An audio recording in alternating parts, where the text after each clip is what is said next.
me, good afternoon for you. Today I'm going to be finishing up the Loch Ness podcast. That doesn't mean that we're done with the subject in general forever. We might get a guest or something if the podcast ever gets any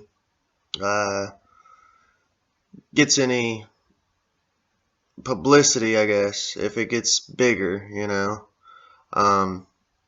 Or if the subject comes up again, we might do another one, who knows. But yeah, we're going to go ahead and finish up. I believe this is part 4, maybe 5. Depends on how the cuts go and the edits go of the Loch Ness Monster.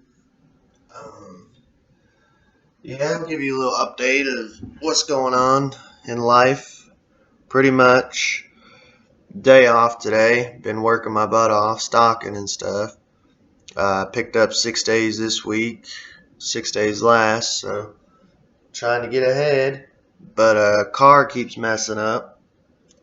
Me and Sammy have done put in probably about $2,000 into both vehicles, and they just keep falling apart. Every time we start stacking chips and saving for an apartment, something else messes up. But hopefully tomorrow I take it to the shop. Hopefully that fixes it. There's no telling with vehicles though.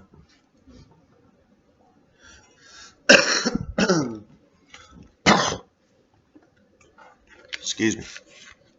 But yeah, we're going to be finishing up the Loch Ness Monsters podcast basically with last episode is going to be the current theories on what it is, that they're seeing, what many people think they're seeing, what they think it is perhaps. So, despite the lack of a single smoking gun, facts cumulatively support the existence of a mysterious Loch Ness Monster. There's just one major catch. The beast may not actually live in the loch. The north end of Loch Ness connects to the river Ness, which flows into the North Sea. In theory, a large predator, perhaps seeking a mate, could travel from the sea, briefly remain in the lake, and then depart. This scenario would explain the lengthy absences and the seemingly immortal lifespan of the creature. Process of elimination. The legend of Loch Ness Monster took a hit when experts refuted the plesiosaur premise. The problem wasn't that the dinosaur existed more than 60 million years ago. After all, crocodiles have been around for over 200 million years. No, plesiosaurs were reptiles that needed to surface frequently and refresh their air supply. With that type of schedule, the Loch Ness Monster would be seen in photographs several times a day. Plesiosaurs were likely cold-blooded creatures that lived in tropical waters. The temperature in the Loch Ness averages around 40 degrees. Although plesiosaurs were capable of adjusting their body temperatures in limited seasonal situations, Loch Ness is far too frigid to be permanent residence for the fabled monster. Additionally, due to its geological structure, the lake does not have a gargantuan food pyramid of fish that such a massive creature as the monster and any potential offspring would require to survive. Another scientific hurdle is that over 24 plesiosaurs would be needed to sustain the local population through the centuries. Disappointingly, not even a single indigenous plesiosaur bone, tooth, or tissue sample has been found in the loch. I don't know. I remember hearing about and seeing about Loch Ness Monster when I was young. I kind of went through a phase for a little bit when I was a kid. Real interested in Sasquatch, Loch Ness, all that jazz. And I always kind of subscribed to the whole plesiosaur theory, especially because I subscribe to the theory, and you can make fun if you want. That's fine with me. That dragons were real back in the day, that they were just leftover dinosaurs. That's just my personal belief. It's not like a crazy religious belief or nothing. It's just what I simply believe. I believe historically, there's been historical accounts and stories of dragons, all over the world. Just thousands of stories and accounts of it. So, to me, I think there's something to that. One species in the North Sea tops the list of migratory Loch Ness Monster candidates, the elusive Greenland shark. That animal was only recently identified by scientists, which means the general public would be unfamiliar with the beast. Vikings, however, reportedly encountered the creature over 1,000 years ago, which aligns with early eyewitness testimony of the Loch Ness Monster. Unlike most sharks, the Greenland shark has a unusually small dorsal fin. To the casual observer, then the massive gray-skinned back would look like a smooth mound. This unique physical attribute fits the most frequently reported Loch Ness descriptions. In one such account, as reported in the Loch Ness Investigation Annual Report from 1969, Scottish local Bruce Marshall seemingly described an encounter with a Greenland shark at the loch.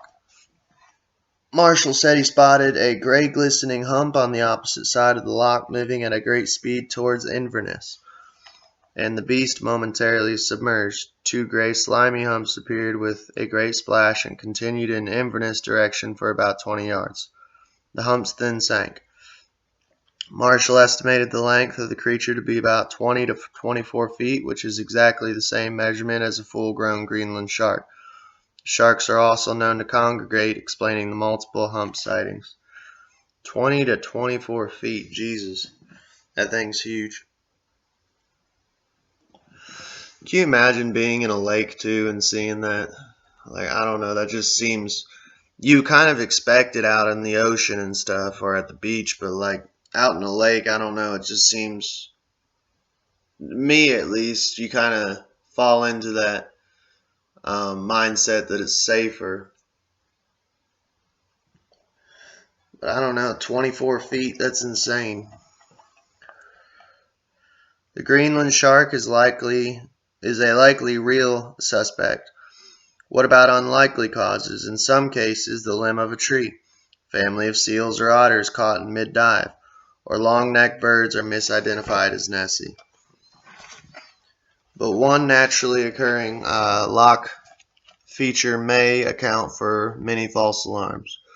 Because the shape of Loch Ness is long and straight, the surface of the water is peculiarly, sorry, that's hard to say, affected by the wind, which causes unusual ripples. A single wave takes over half an hour to travel the entire length of the lake, and naturally there is more than one wave at all times.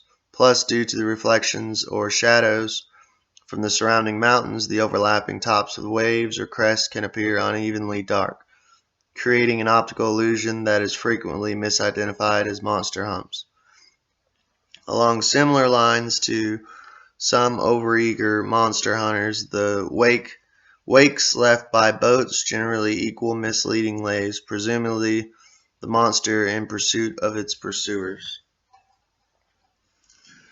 Then there's a tectonic possibility. Loch Ness is situated directly over the Great Glen Fault, an active earthquake zone. Seismic activity frequently occurs in the region and can violently disturb the water. A number of Loch Ness Monster witnesses have described the water as shaking. Some researchers believe that the monster may be a combination of a rapid tremor and an object, such as a sunken tree or part of an old boat, surfacing during a natural disaster hundreds of feet underwater.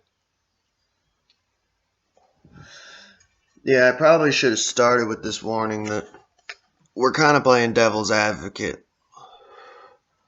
I notice a lot with podcast and conspiracy television shows, or even just conspiracy theorists in general. They're very biased towards what they believe in. It's one thing to be passionate, but I believe that you should be a skeptic more than a conspiracy theorist. Because yes, it's fun to believe in these things. Yes, it's one of my passions personally. But you always got to question what you're believing in. I always try to, if I believe in something, I always try to debunk it.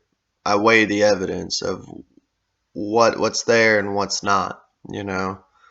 And personally, I stand honestly about 50-50 on Loch Ness.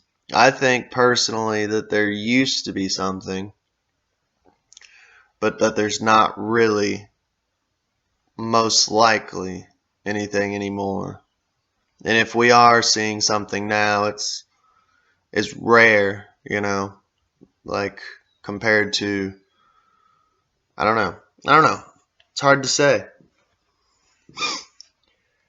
In recent years, British historians have started spinning a new Nessie yarn that shop owners invented the Loch Ness Monster to boost tourism during the Great Depression of the 1930s.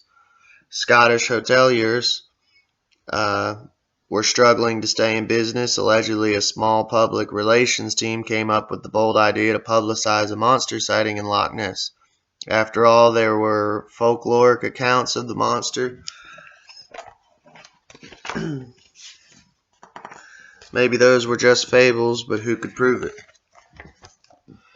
Indeed, somewhat suspiciously, between 1933 and 1934, policemen, bankers, town clerks, taxi drivers all bolstered the Loch Ness Monster claim. And of the more than 1,000 recorded sightings over the decades, a large portion of the people who reported them were restaurant and hotel employees. The initial monster reports also conveniently coincided with the business-damaging closure of the longtime Inverness train station in June 1933. The next closet depot was over 100 miles away in Aberdeen, which much too far to service Inverness tourism. Could George Spicer's most extraordinary sighting of the Loch Ness Monster in July 1933 have been a clever effort to save the train station? Perhaps. Even in the 21st century, bogus evidence of the Loch Ness Monster is so convincing that experts still can be fooled. In 2012, local boat captain George Edwards presented definitive photographic proof of the existence of Loch Ness Monster after spending years giving tours on the loch. The seasoned skipper finally snapped a shot of a substantial, gray, fleshy dome protruding from the water. He claimed this picture was independently verified by Nessie experts, and it was dubbed the best image ever taken of the Loch Ness Monster. Eventually, Edwards admitted it was a sham and that a floating fiberglass hump was used as a stand-in for the legendary creature. It was just a bit of fun, Edwards confessed. I am quite happy to join the rogues gallery along with the surgeon who produced the best-known picture of the monster. Once again, sadly, people do hoaxes, either trying to get fame or just in general having a bit of fun, I ain't gonna lie, like I said in one of the previous Loch Ness episodes, I've been tempted to pull off a hoax here and there, but just for fun and admit it, but it would ruin your credibility. That's what stopped me from doing it, because I'd never be able to speak on any sort of, I would never have trust within the truth community like ever again after that. And I wouldn't want to do that, especially having a podcast and trying to get out there and trying to get the truth out there and trying to entertain people, trying to do what I enjoy doing, which is this. A stunning new photograph, however, is making waves. On December 13th, 2018, historian and author Ricky D. Phillips was leading a tour of Loch Ness when he claims a creature with a head the size of a rugby ball emerged from the water.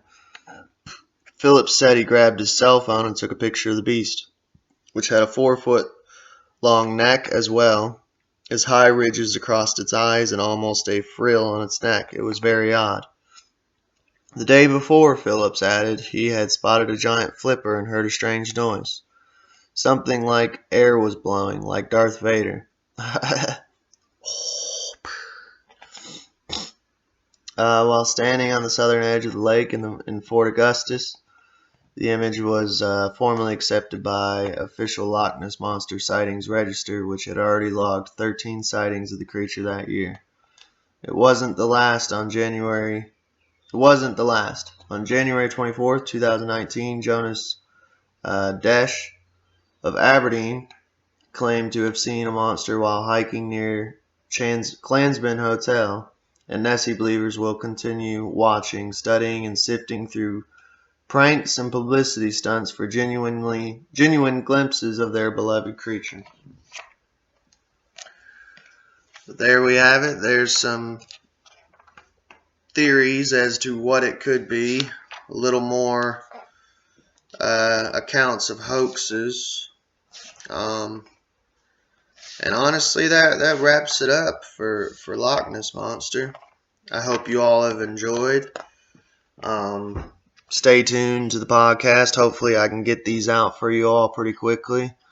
There's about 4 or 5, I believe, after editing, so it'll take a minute to edit, but I'll try to get them all out at once, so that way it gives you all something to listen to. I've been trying to put out more as much as possible, but like I said, I'm off the grid right now, and the libraries are all shut down due to coronavirus. Otherwise, I could be able to put more podcasts out in general more often. Stay tuned, though, to Conspiracy Corner Podcast. The next episode and next probably mini-series kind of like this will be the Tomb of Christ. So, hope y'all enjoyed. Hope y'all have a good day, and catch y'all later.